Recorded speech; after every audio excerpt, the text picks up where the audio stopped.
comes to your head. And if you want to start again or whatever, that's fine. Okay. You ready? Yes. Can you just start by telling me your name and sort of what you do at the moment? Right. My name is Seja Majeed, and I am a law graduate, and I was the national advertising campaign, part of the national advertising campaign for The Inspired. What's The Inspired? The Inspired, should I start that again? No, that's fine, just keep going. The Inspired is a volunteer organisation. It's the National Volunteer Service for the UK, and I was basically one of 4 people who was actually trying to promote volunteering for people within the UK, for youngsters in the UK. Okay, fantastic. So the big thing that's been discussed at the conference today, the UPF conference, is an interreligious council at the United Nations. What do you think of that idea? I like the idea. I think the idea sounds very credible, but my problem with the idea is that religion is something, for me, it's a personal thing, but also I think that religion is very pluralistic, and the problem is that if you have a body that represents people around the world, well, how many people will you fit in the room, basically, to speak on behalf of, you know, every individual or every faith? And I think one of the bad things with this is that what would happen is that some voices may actually be disregarded or ignored because they don't make a majority within the world, or they're not, you know, they don't have a platform. So unless the UN can ensure that actually everybody's voice within the religious community can be heard, then by all means it's a great and innovative kind of idea. But I myself am quite worried that it might result in people feeling as if because my religion isn't in the forefront, or because my idea of religion isn't in the forefront, then I'm not going to be given a platform.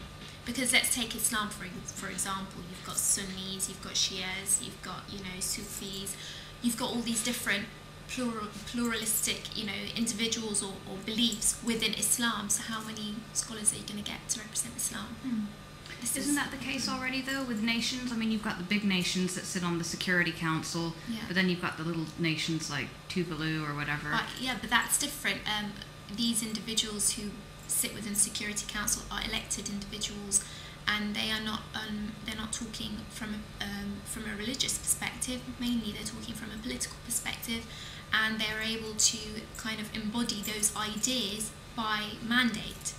You can then see the distinction between them and a religious scholar is that a religious scholar is not elected. A religious scholar simply interprets their context of the religion, and therefore, you know, starts to speak about the idea behind that religion. It's nothing to do with being elected. So part of the problem is that democracy doesn't fit within religion. No, I think democracy does fit within religion. I think that actually religion has been the pushing of democracy, you know, the idea that, you know, everybody has an equal right, everybody has, you know, a great freedom to express their belief and respect. That's a great element of democracy. But what we're talking about is separate. We're talking about a religion or a religious body that represents people in the world who are not elected, who are not ambassadors in that sense being elected, and who are not appointed by people. That's different. And I mean, I might not completely agree with everything that my religious scholar, even though I follow him, I might not agree with his interpretation of my religion. So I like the idea, don't get me wrong, I think the idea is very good, but we've got to be very cautious and we've got to be very careful, because what scholars can do is sometimes utilise their power, pretend as if they are actually doing something in the benefit of their religion, but really they're not benefiting the religion, they're benefiting themselves. At least we can have a distinction between politics and religion in some respect. So I don't want to criticise the idea, I like the idea, but I think it's important to be cautious and to be vigilant about who we are talking about.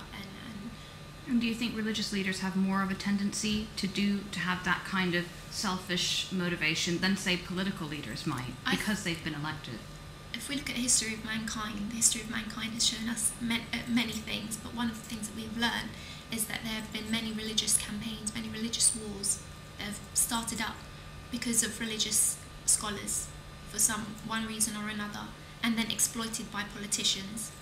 Okay, so imagine now that you're having a body that represents different scholars that can't even sit together in one conference room, let alone now represent the whole world in an organisation. I think the idea is dangerous because I don't want to be a pessimistic type of person, but I feel that human nature sometimes can exploit people's hopes and beliefs in order to put forward their own vision that actually is far from the religious perspective.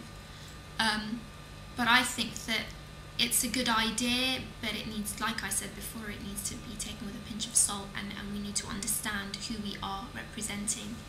You know, let's take, for example, the conflict within Israel and Palestine. You know, people might assume that, Orthodox religious scholars are very, they represent the body of people in Israel, and Hamas might represent the body of Muslims.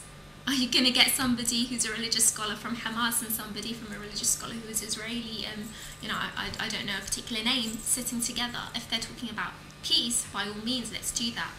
But if they're going to justify a war through a religious context, then that's something that's quite dangerous. Yeah, okay, good points there.